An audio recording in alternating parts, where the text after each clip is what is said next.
Hello प्रिय मित्रों, IC38 नया सिलेबस को सुनने के लिए और बीमा अभिकर्ता बनने के लिए आपकी जो उत्सुकता है, आपका धन्यवाद करते हुए मैं ये वीडियो आपके लिए। इस ऑनलाइन परीक्षा में 50 प्रश्न 60 मिनट में लिखना चाहिए। उत्तीर्ण होने के लिए आपको 18 मार्क्स की जरूरी है। अगर 17 मार्क्स आने पर भी आपको एक ग्रेस मार्क मिला के पास कर देते हैं। इस IC38 में 21 चैप्टर हैं। इस वीडियो में आपको बीमा के कॉन्सेप्ट्स को समझाता हूं मैं।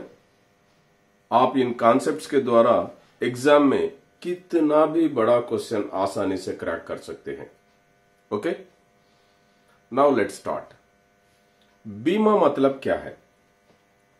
कुछ लोगों का हानि बहुत लोगों के द्वारा बांट लेना। कुछ लोगों का हानि बहुत लोगों के द्वारा बांट लेना। बीमा की शुरुआत इंग्लैंड, ब्रिटेन में पहली बार हुई। पहला बीमा मैरीन इंश्योरेंस, समुद्र बीमा था। भारत में पहली बीमा company the Oriental Life Insurance Limited 1818 Kolkata में प्रारंभ हुआ। इसे ऐसा याद रखना कि भारत में पहली बीमा company the Oriental Life Insurance Limited, Oriental, O starts with old, O for old, ऐसा याद रखो। सो भारत में पहली बीमा company the Oriental Life Insurance Limited 1818 Kolkata में प्रारंभ हुई। First insurance company in British India. उसके बाद ट्राइटन इंश्योरेंस कंपनी लिमिटेड पहली नॉन लाइफ इंश्योरेंस कंपनी है, साधारण बीमा कंपनी है इंडिया में। ये 1850 कोलकाता में प्रारंभ हुई। उसके बाद ब्रिटिश इंश्योरेंस एक्ट 1870 में बना। उसके बाद Bombay mutual assurance society limited Bharat की पहली बीमा कंपनी। इसे एग्जाम में ऐसा क्वेश्चन आएगा कि भारत की पहली भारतीय बीमा कंपनी कौन सी है? Bombay mutual assurance society limited, 1871, headquarter Mumbai. और ओल्डेस्ट इंश्योरेंस कंपनी 1906 में प्रारंभ हुई और अभी तक वो चल रही है, वर्किंग टिल डेट, जिसे कहते हैं national insurance Company limited. Oldest insurance company 1906 में प्रारंभ हुई, फिलहाल अभी भी है वो, नेशनल इंश्योरेंस कंपनी लिमिटेड। बाद में बीमा एक्ट, इंश्योरेंस एक्ट 1938, बीमा अधिनियम 1938, ये कब से अमल में आया? 1 जून 1939 से अमल में आया बीमा अधिनियम 1938। ये भी एग्जाम के लिए बहुत इंपॉर्टेंट है। इस एक्ट के द्वारा ही हम आज भी बीमा के विविध एक्टों को ला रहे हैं। इसके द्वारा ही कंट्रोलर ऑफ इंश्योरेंस पद को भी लाया गया। बाद में नेशनलाइजेशन ऑफ इंश्योरेंस एक्ट 1 सितंबर 1956 में, जिसके द्वारा LIC की स्थापना हुई। 245 कंपनीज को मर्ज करके, जिसमें 154 इंडियन इंश्योरेंस कंपनीज थे।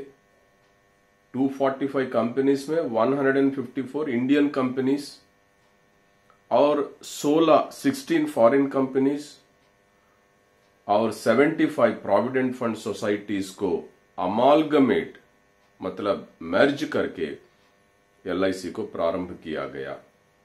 सो जैसे LIC का प्रारंभ 1956 में हुआ और उसकी मोनोपोली 1999 तक चली। LIC एक ही जैसी कंपनी थी लाइफ इंश्योरेंस में, ओनली LIC। उसके बाद GIBNA act, GIBNA, General Insurance Business Nationalisation Act 1972 में यह एक्ट आया। इसका अमल 1 जनवरी 1973 में हुआ। अमल में आने की तिथि 1 जनवरी 1973। जनरल इंश्योरेंस नेशनलाइज किया गया, जिसमें 117 कंपनीज को मर्ज किया गया साधारण बीमा में। GIC और 4 कंपनीज प्रारंभ हुए। 1993 में आर.एन. मल्होत्रा कमेटी के द्वारा एक रिपोर्ट गवर्नमेंट को पेश किया गया। 1994 में यह रिपोर्ट दिया गया। इसके द्वारा, इस रिपोर्ट के द्वारा, आर.एन. मल्होत्रा कमेटी के रिपोर्ट के द्वारा ही 1997 में इंश्योरेंस रेगुलेटरी अथॉरिटी का स्थापना हुआ, IRA कहते हैं इसे। उसके बाद 1999 में IRDA एक्ट बना, insurance regulatory and development authority, बीमा विनियामक और विकास प्राधिकरण एक्ट। ये कब से अमल में आया? एग्जाम का बहुत इंपॉर्टेंट क्वेश्चन है। IRDA एक्ट 1999 कब से अमल में आया? अप्रैल 2000। IRDA आई कब बना? 2014 में। मतलब insurance regulatory and development authority of India, भारतीय बीमा विनियामक और विकास प्राधिकरण, section 114A of insurance act 1938 के द्वारा ही ये सभी एस्टैब्लिश किए गए। जुलाई 2002 में पार्लियामेंट के एक्ट के द्वारा 4 साधारण बीमा company, oriental, new India, national, United India limited, एक कंपनी में, लिमिटेड कंपनीज में इनका बदलाव हुआ। GIC, जनरल इंश्योरेंस कॉर्पोरेशन, अब री इंश्योरर बन गया।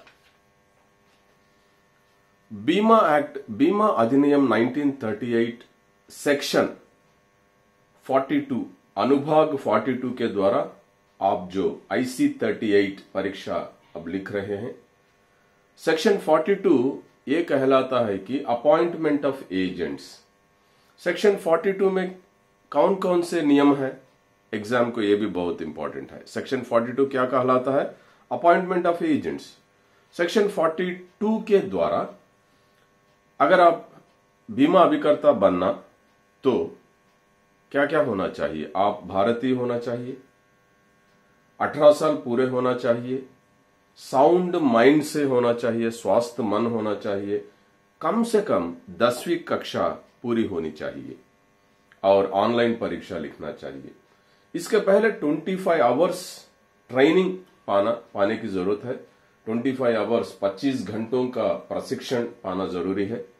अगर आप कंपोजिट एजेंट बनना चाहते हैं, समग्र अभिकर्ता बनना चाहते हैं, तो 50 घंटों का प्रशिक्षण जरूरी है। एग्जाम में ऐसा क्वेश्चन आएगा कि अगर आप कंपोजिट एजेंट बनना है तो कितने घंटे का ट्रेनिंग पाना जरूरी है? 50 घंटे, 50 आवर्स ट्रेनिंग। परीक्षा उत्तीर्ण होने के बाद स्कोर कार्ड की एलिजिबिलिटी 1 ईयर तक, मतलब 12 महीने रहेगी। एग्जाम में ऐसा क्वेश्चन आएगा कि अगर आप बीमा अभिकर्ता का एग्जाम पास हो गए, IC 38 एग्जाम पास हो गए, तो स्कोर कार्ड का एलिजिबिलिटी कितने महीने तक रहेगा? 12 महीने, 12 मंथ्स। पास होने के बाद बीमा अभिकर्ता का फॉर्म, ये भी एग्जाम को इंपॉर्टेंट है। किस फॉर्म में भरना चाहिए? फॉर्म 1A में भरना चाहिए। बीमा अभिकर्ता का लाइसेंस IRDA आई देगा। ये भी एग्जाम को बहुत इंपॉर्टेंट, आपका लाइसेंस कौन देगा? IRDA आई। लाइसेंस की वैलिडिटी 3 इयर्स होगी। उसके बाद रेन्यूअल ऑफ लाइसेंस करना पड़ेगा। लाइफ में एक बार पास होने की परीक्षा यह है। आप जिस बीमा कंपनी के अभिकर्ता है उस बीमा कंपनी के लिए ही काम करेंगे और लाइसेंस आपको IRDA आई के द्वारा प्राप्त होगा। आपको लाइसेंस मिल गया, आप बीमा पॉलिसी बेच सकते हैं। आप अगर आप प्रपोजर मतलब जो बीमा खरीदना चाहता है उसे प्रपोजर कहते हैं। आपने पॉलिसी को समझाया, प्रपोजर ने पॉलिसी खरीदने का इच्छुक है। अगर प्रपोजर आपका लाइसेंस बताने का डिमांड किया तो आपको अपना लाइसेंस बताना चाहिए। आप पॉलिसी के डिटेल्स बताते हुए नॉमिनेशन, नामांकन का इंपॉर्टेंस और किस्त कितना बनना है ये भी बताना जरूरी है। किस्त को yearly, half yearly, quarterly, monthly mode में बन सकते हैं। अगर प्रपोजर कमीशन के बारे में पूछते हैं तो आप कमीशन के बारे में भी बताना चाहिए। अगर पूछे तो ही। सेक्शन 41 बीमा एक्ट 1938 ये कहता है commission rebates are prohibited. Commission को बांट लेना निषिद्ध है। रिबेटिंग करना, आपस में बांट लेना निषिद्ध है। कौन सा section? Section 41 of insurance act 1938। Section 42 क्या है? Appointment of agents. Proposer policy लेने के लिए मान गए। प्रपोजर ने प्रपोजल फॉर्म मतलब प्रस्ताव पत्र के क्वेश्चन को आंसर करना है। खुद प्रपोजर अपने हाथ से जो जो क्वेश्चंस है उनका आंसर देना चाहिए। Proposal form should be written by proposer only. प्रस्ताव पत्र में कौन कौन से सेक्शन अनुभाग दिखाई देते हैं? एग्जाम के लिए बहुत इंपॉर्टेंट क्वेश्चन है। प्रस्ताव पत्र में दिखाई देने वाले sections section 41 and section 45। Sections के बारे में एक बार देखेंगे। सेक्शन 38 क्या है? Section 38 assignment, transfer of rights मतलब असाइनमेंट। असाइनमेंट में ट्रांसफर ऑफ राइट्स होते हैं। उसके बाद सेक्शन 39 नॉमिनेशन, नामांकन। नामांकन के बारे में कुछ हम सीखना चाहिए। नॉमिनी एक या एक से ज्यादा रह सकते हैं। नॉमिनी माइनर भी रह सकते हैं। अगर नॉमिनी माइनर है तो किसे अपॉइंट करना चाहिए? अपॉइंटी को अपॉइंट करना चाहिए। नॉमिनी का अवसर क्या है? नॉमिनी अगर पॉलिसी होल्डर की डेथ हो गई, मृत्यु लाभ को लेने के लिए एक आदमी की जरूरत है, वही आदमी है नॉमिनी। नॉमिनी को कुछ भी राइट्स नहीं है। नॉमिनी को कुछ भी राइट्स नहीं है। और nominee can be changed at any time at the will of the customer, at the will of the policy holder. और नॉमिनी के बारे में इंश्योरेबल इंटरेस्ट भी कहा जाता है। इसके बारे में हम बाद में पढ़ेंगे। और section 41 commission rebates are prohibited. Section 42 appointment of agents. Section 45 ये बहुत बहुत जरूरी है, बहुत important for your examination. Section 45 indisputability clause कहते हैं। निर्विवाद खंड, विवाद रहित खंड। 3 साल के बाद अगर मृत्यु हो गया तो बीमा कंपनी डेथ क्लेम का तिरस्कार नहीं करना चाहिए। मतलब बीमा कंपनी डेथ क्लेम को जरूर पे करना चाहिए। So this is very important. Exam में क्वेश्चन ऐसा आएगा, सेक्शन 45 मतलब निर्विवाद खंड, विवाद रहित खंड। कितने साल के बाद मृत्यु हो गई तो अगर बीमा कंपनी डेथ क्लेम का तिरस्कार नहीं करना चाहिए? 3 साल, 3 इयर्स। जो भी क्वेश्चन के आंसर्स को प्रस्ताव पत्र में लिख के self declaration by the proposer के नीचे हस्ताक्षर करना जरूरी है। इसका मतलब है अटमोस्ट गुड फेथ। इसे उबेरिमा फाइट्स कहते हैं। एक लैटिन वर्ड है, उसका मतलब है इंग्लिश में अटमोस्ट गुड फेथ, मतलब अच्छी भावना। अच्छी भावना कैसी होनी चाहिए? प्रपोजर के ऊपर बीमा कंपनी को अच्छी भावना होनी चाहिए। बीमा कंपनी के ऊपर पॉलिसी धारक को अच्छी भावना होनी चाहिए। और इंडेमनिटी कॉन्ट्रैक्ट क्या है? इंडेमनिटी कॉन्ट्रैक्ट मतलब नष्ट परिहार कॉन्ट्रैक्ट, क्षतिपूर्ति अनुबंध। इंडेमनिटी मतलब अगर 4 व्हीलर 10 लाख का है, 4 व्हीलर का बीमा कराया। अगर 4 व्हीलर का एक्सीडेंट हो गया और खर्च 5 लाख आया, बीमा कंपनी बीमा धारक को कितना देगी? 5 लाख ही देगी, क्योंकि मतलब जितना नष्ट हुआ उतना ही देगी।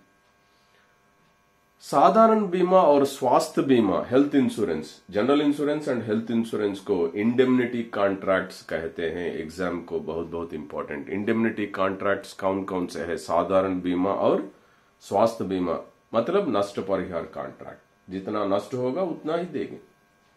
और लाइफ इंश्योरेंस कॉन्ट्रैक्ट्स क्या है? लाइफ इंश्योरेंस कॉन्ट्रैक्ट्स को कॉन्ट्रैक्ट ऑफ अश्योरेंस आश्वासन का अनुबंध कहते हैं। This is also very important for your exam. Nomination को इंश्योरेबल इंटरेस्ट भी कहते हैं। नॉमिनी को किसे हम अपॉइंट करते हैं, रखते हैं? ब्लड रिलेशंस को, हस्बैंड, वाइफ, पेरेंट्स, सिबलिंग्स, मतलब ब्रदर और सिस्टर वगैरह को नॉमिनेट करते हैं। अगर फ्रेंड को नॉमिनेट नहीं रख सकते। This is very important. So insurable interest, बीमाभिलाषा, बीमा आसक्त कहते हैं। इंश्योरेबल इंटरेस्ट किन किन के बीच में रहेगा? Husband and wife, children and parents, employer and employee, friends के बीच में बीमाभिलाषा, बीमासक्त नहीं हो सकता। इंश्योरेबल इंटरेस्ट फ्रेंड्स के बीच में नहीं रहेगा। प्रस्ताव पत्र में जो लिखे हैं, जैसे पूरा नाम, पता, parents names, name of the nominee, date of birth, educational qualification, income इत्यादि का प्रूफ रखना जरूरी है। डेट ऑफ बर्थ के लिए एज प्रूफ चाहिए। इसके बारे में भी एग्जाम में क्वेश्चंस आएंगे। एज प्रूफ में स्टैंडर्ड एज प्रूफ और non standard age proof 2 types रहेंगे। स्टैंडर्ड एज प्रूफ मतलब मानक आयु प्रमाण। मानक आयु प्रमाण कौन कौन से है? School certificate, driving licence, PAN card, Aadhaar card, full date of birth, municipal birth certificate, defence personnel ID. और non standard age proof voter card, ration card, self declaration इत्यादि नॉन स्टैंडर्ड एज प्रूफ है। Question ऐसा आएगा, निम्नलिखित नीचे दिए गए किन ऑप्शन में एड्रेस प्रूफ नहीं है? पान कार्ड एड्रेस प्रूफ नहीं है, पान कार्ड में एड्रेस नहीं रहेगा। निम्नलिखित नीचे दिए गए किन ऑप्शंस में स्टैंडर्ड एज प्रूफ, मानक आयु प्रमाण नहीं है? देखिए, option 1 school certificate, option 2 driving licence, option 3 PAN, option 4 voter card. Voter card standard age proof नहीं है। प्रस्ताव पत्र और अटैचमेंट्स के साथ बीमा अभिकर्ता बीमा कंपनी में जाते हैं और बीमा कंपनी के अंडरराइटिंग डिपार्टमेंट में हमीदारी विभाग में प्रस्ताव पत्र का अंडरराइटिंग होता है। बीमा को देना या नहीं देना अंडरराइटर के हाथ में होता है। अंडरराइटर मतलब बीमा करता। अंडरराइटिंग 2 मेथड्स में होता है। एक न्यूमेरिकल रेटिंग मेथड, अच्छा याद रखना, एग्जाम को बहुत इंपॉर्टेंट। न्यूमेरिकल रेटिंग मेथड अगर आपको एग्जाम में क्वेश्चन पूछा तो आंसर में यही होना चाहिए। न्यूमेरिकल रेटिंग मेथड के बारे में पूछे तो अनुकूल परिस्थिति को माइनस, प्रतिकूल परिस्थिति को प्लस दिया जाता है। This is the answer. और अंडरराइटिंग मेथड में दूसरा मेथड जजमेंट मेथड। बीमाकर्ता जजमेंट मेथड को भी अपनाते हैं। सो ये 2 मेथड याद रखना जरूरी है। बीमाकर्ता के डिसीजन के बाद, अंडरराइटर के डिसीजन के बाद, प्रीमियम भरने के बाद, प्रीमियम कैसे भरते हैं? प्रीमियम को भी AML गाइडलाइंस रहते हैं, anti money laundering guidelines. Premium अगर 2 लाख के अंदर है तो 2 लाख के अंदर है तो पान कार्ड के द्वारा कैश ले सकते हैं। अगर 2 लाख एंड अबव प्रीमियम रहे तो कंपलसरी चेक या demand draft along with PAN card देना चाहिए। कैश नहीं एक्सेप्ट करते। सो प्रीमियम भरने के बाद पॉलिसी नंबर और दूसरे डिटेल्स के साथ FPR, फर्स्ट प्रीमियम रिसीट, पहली किस्ती रसीद दी जाती है। FPR कैसे काम करेगी? ये एग्जाम में क्वेश्चन बहुत इंपॉर्टेंट है। FPR, फर्स्ट प्रीमियम रसीट कैसे काम करेगी? रिस्क आरंभ हो गया इसके साथ। FPR आने पर रिस्क आरंभ हो गया। अगर FPR के साथ पॉलिसी होल्डर जाने लगे, कुछ दुर्घटना पूर्वक मृत्यु हो गई, तो भी बीमा कंपनी डेथ बेनिफिट को, मृत्यु लाभ को नॉमिनी या अजाइनी को देगी।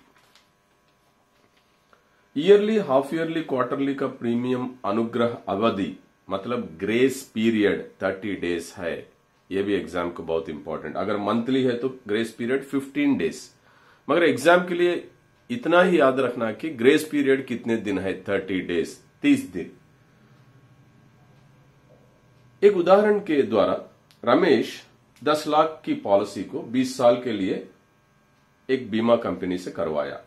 अगर रमेश अनुग्रह अवधि के अंदर किस्त नहीं भरा तो डेथ बेनिफिट क्या होगा?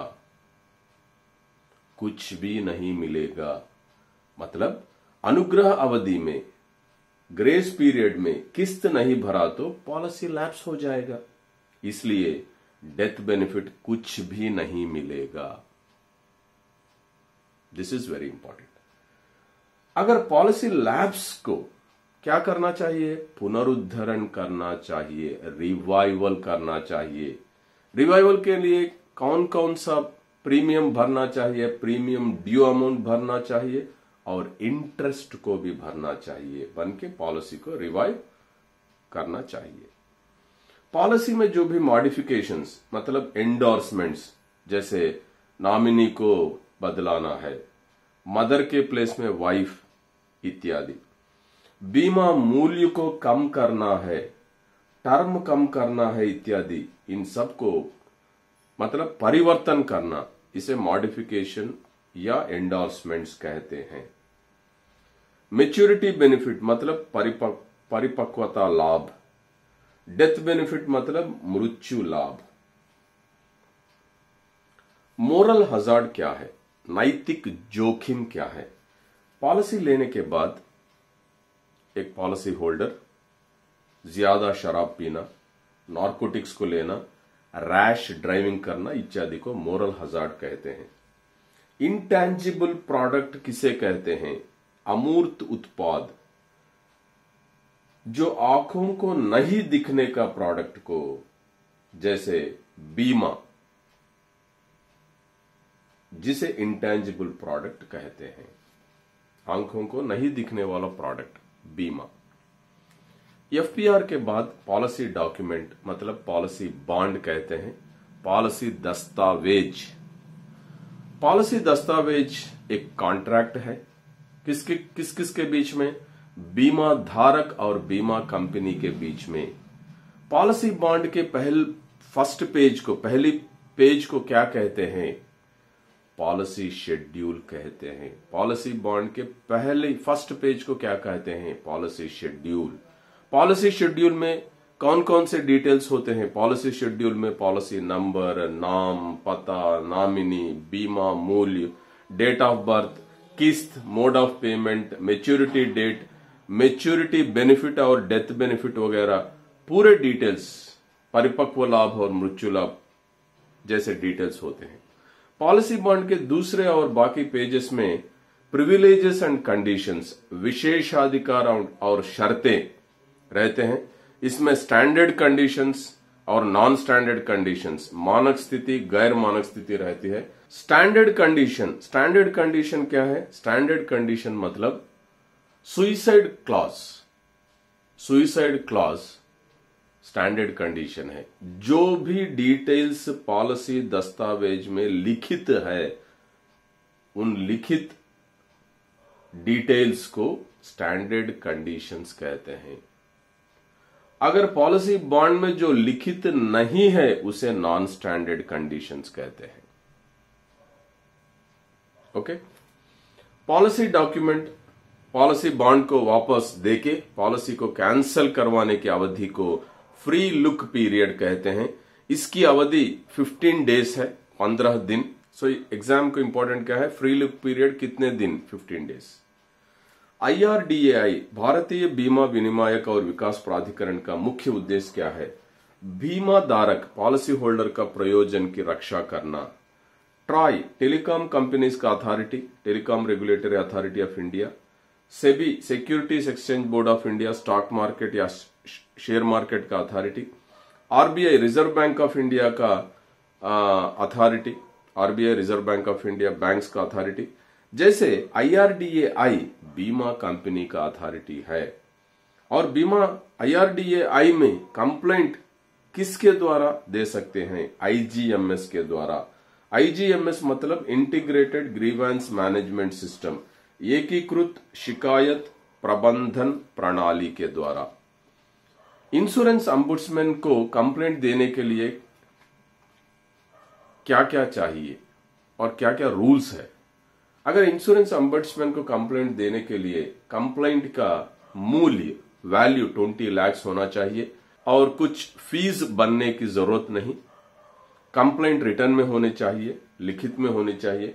कंप्लेंट का उत्तर ombudsman को 30 दिन में देनी चाहिए। ombudsman जो अवार्ड देते हैं उनका पालन बीमा कंपनी को करनी चाहिए। इसको 15 दिन के पीरियड में इनका पालन करने की जरूरत है बीमा कंपनी को। ombudsman हर राष्ट्र में नहीं रहते, 2 या 3 राष्ट्र को मिला के एक ombudsman रहते हैं। भारत में कुल 17 ombudsman है। जिला फोरम मतलब डिस्ट्रिक्ट फोरम में कंप्लेंट देने के लिए यह भी 20 लाख होना चाहिए। अगर जिला फोरम में कंप्लेंट पेंडिंग है तो ombudsman में नहीं जा सकते, किसी एक के पास इधर जिला फोरम या ombudsman के पास ही जा सकते हैं अगर 20 लाख का कंप्लेंट हो तो। स्टेट कमीशन में कंप्लेंट देने के लिए 20 लाख से 100 लाख मतलब 1 करोड़। नेशनल कमीशन में कंप्लेंट देने के लिए 100 lakh and above, 1 crore and above. अगर स्टेट कमीशन में कंप्लेंट को हार गए तो अपील करने के लिए नेशनल कमीशन में जा सकते हैं, मतलब अपीलेट अथॉरिटी हायर अथॉरिटी है। रिस्क मैनेजमेंट क्या है, यह भी एग्जाम के लिए बहुत इंपॉर्टेंट है। जोखिम प्रबंधन, जोखिम प्रबंधन। रिस्क मैनेजमेंट 4 टाइप्स है। अवॉइड बचना, रिड्यूस कम करना, रिटेन बनाए रखना, ट्रांसफर स्थानांतरण। अवॉइड, अगर कुछ रोड के ऊपर बाढ़ आ गया, पानी आ गया, रोड नहीं दिख रहा है, अगर इस पार से उस पार को रोड को पार करना है, रोड नहीं दिख रहा है, इसलिए अवॉइड करना, पार करना बंद कर दो, दैट इज कॉल्ड अवॉइड, बचना। रिड्यूस, अगर एक रूम में फायर होने का गुंजाइश है, फायर होने की चांसेस है, तो फायर एक्सटिंग्विशर्स लगाना, जिसके वजह से अगर फायर भी हो गया तो फायर एक्सटिंग्विशर्स के द्वारा लॉस को प्रिवेंट कर सकते हैं, लॉस को कम कर सकते हैं। लॉस प्रिवेंशन मेथड्स, सो उसे रिडक्शन कहते हैं, कम करना। Retain, retention, third one, this is very important. Retention को ये कहते हैं, अगर एक बीमा धारक, एक व्यक्ति एक 10 लाख का गाड़ी खरीदा और वो 10 लाख का इंश्योरेंस नहीं, गाड़ी का इंश्योरेंस नहीं कराया, मतलब अगर वो 4 व्हीलर को कुछ हो गया, कुछ नष्ट हुआ, तो भी वो नष्ट को और जो खर्च आएगा उसको वो एक्सेप्ट करने के लिए, भरने के लिए तैयार है, इसलिए वो बीमा नहीं कराया, जिसे कहते हैं स्वीय बीमा भी कहते हैं। बीमा ना कराने को स्वीय बीमा भी कहते हैं। दैट इज कॉल्ड रिटेंशन और रिटेन, बनाए रखना। 4th वन ट्रांसफर, स्थानांतरण। बीमा करना, बीमा करवाना, उसे ट्रांसफर ऑफ रिस्क कहते हैं। HLV, मानव जीवन मूल्य, इसके बारे में प्रोफेसर हुबनर ने बताया। प्रोफेसर हुबनर लंदन के थे, एक इकोनॉमिस्ट थे। HLV को डिफाइन करने के लिए 2 एलिमेंट्स की जरूरत है। एक आदमी का निकर आदाय और दूसरा वार्षिक इंटरेस्ट रेट, दोनों की जरूरत है। फॉर एग्जाम्पल, रमेश का वार्षिक आदाय 10 लाख है, उनका खर्च 2 लाख, तो निकर आदाय कितना होगा? 10 लाख माइनस 2 लाख, 8 लाख होगा। वार्षिक इंटरेस्ट रेट अगर 8% अगर एग्जाम में दिया तो रमेश का HLV क्या है, ह्यूमन लाइफ वैल्यू, मानव जीवन मूल्य क्या है? 8 लाख, आदमी का निकर आदाय 8 लाख इंटू, अगर इंटरेस्ट को कैलकुलेट करना है तो क्या करेंगे हम? 8/100 डालेंगे, मगर इधर HLV को कैलकुलेट करना है, इसलिए 8 lakh into 100/8, 100 divided by 8। Another example, Suresh का मंथली इनकम 20,000 है, माने ईयरली 20,000 इंटू 12 2,40,000, उनका खर्च 1 लाख है।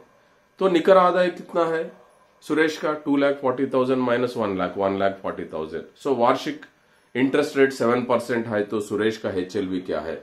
1,40,000 इंटू 100/7। सो 100/7, डिनोमिनेटर 7 है, 1,40,000 को 7 से डिवाइड करेंगे तो 20,000 आएगा, and multiplied by 100, 20 lakhs। So 20 lakhs Suresh का HLV है।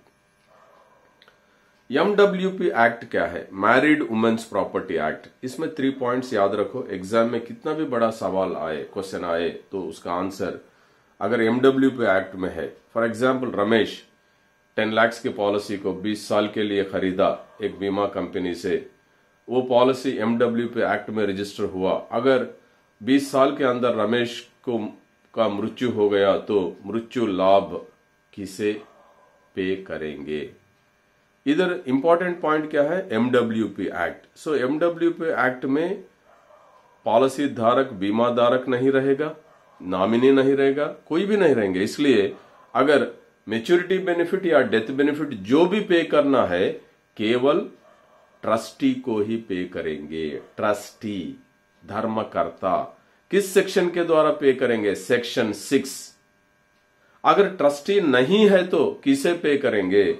Official trustee of the state. हर राष्ट्र प्रभुत्व का एक ऑफिशियल ट्रस्टी रहते हैं, उनको पे करेंगे।